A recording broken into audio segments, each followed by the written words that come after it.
Hey everybody, today we are at Cabinet Concepts. We're selecting finishes for the transitional Nantucket. This is really the last stage of the cabinet design process. We usually hold off on it as long as we possibly can, as paint is tintable and fabrics and tile are not. So Shelley is ready for us and I look forward to it. Well, let's start in the kitchen. Okay. You good with that? I'm good with that. We are down to finish selection. So we're picking all the paint colors, the exact colors, the finish on them as shiny as it's gonna be, matte, all of that. What is the stain gonna look like? And then what Shelley's team does is provide us with some really incredible finishing samples. But this is an example of a 10 by 10 the customer would receive for a paint color. So we keep one, the client gets one. So when Erica's doing selections of other stuff, she has it. And then We've gotten into a trap before where clients or different people have just picked things online and you get a poor result that way. So Shelley's professional, awesome. She's got magic. Magic. We have more colors, but these are the big ones we have just right now, but we can bring more in. Is this tricorn? That is either inkwell or... Tile is not tintable. We pick paint the very last thing in any project. So people are like, what paint colors should we pick? And I'm like, we don't pick that until the end because paint is tintable and other products are not. So we pick the hard surfaces first and paint comes until Shelley says, we have to have this by tomorrow. Then I come in and pick it. It's perfect. It's warm, it's not cool, it's not too blue, and it's not too gray. I love it. So what about your white? I don't know. Okay, let's go to the whites. So when we're designing a home, so Shelley's done the bones and I've started getting and fleshing out all the fabrics and things. What's really great is now we can put a little flavor into each room. We like to take the different colors and different textures and carry that through the whole home instead of each room looking like a different room out of Timbuktu. That really stinks and it just looks disjointed and uncomfortable. So our job is to take all these same colors and tones and mix them up throughout the house so it just flows and it seams and it feels really good. So that's what's really cool is we've got all that in. Now we just...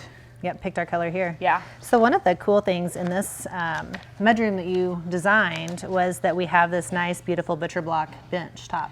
Oh no. So, what color do you want that? So this is technically, it's not true traditional Nantucket. Nantucket is kind of a northeast, coastal, bright, fresh, pulls a lot of ocean colors in, I would say. And then we're calling it transitional.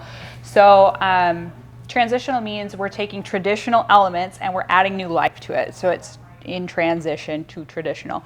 So if you can tell, this rainwash color is kind of minty. It's got a little bit light. All of these colors are light and fresh. We are adding some dimension. So many homeowners just do all this light gray and they don't get any dimension in their home and then their home just kind of dies. So brightness doesn't equal light colors. Brightness equals contrast. So that's why we're adding some dark tones. In this room is actually going to be this really insane tile that is black and white and crisscrossed and it's really cool. So it's going to make this pop. I'm deciding, and with Shelley's expertise, because I can't make all these decisions, we could do this because it's warm and friendly, it has a little bit of the dark in it, or I'm good with this. Is there one or the other that you would recommend? Oh gosh. Cabinetry is a huge driver. It manages the way that we function, the way that we live, the parts and pieces that Shelley has available to her to organize things, the organizing processes, as far as the style as well. And so many people, I'll start a project after Shelley's already met with them. And while Shelley does a phenomenal job of walking them through the project, a lot of times they're just all of a sudden bewildered and lost because they had no idea that cabinets really impact the rest of the design. And if you don't think things through all the way through, it's not that it will ruin your project, it's just you missed having a much larger impact on the project. So my next step after these finishes have been selected is we're actually going to submit all these, get all the paint colors in. Once we have those in, we're going to do 10 by 10 samples, kind of like we spoke about here. 2 of each one. I'm going to give Erica a stack of samples that she's going to have for her records. We're going to keep a stack. She'll sign off on them if she approves the colors, if she really loves them, the homeowner loves them.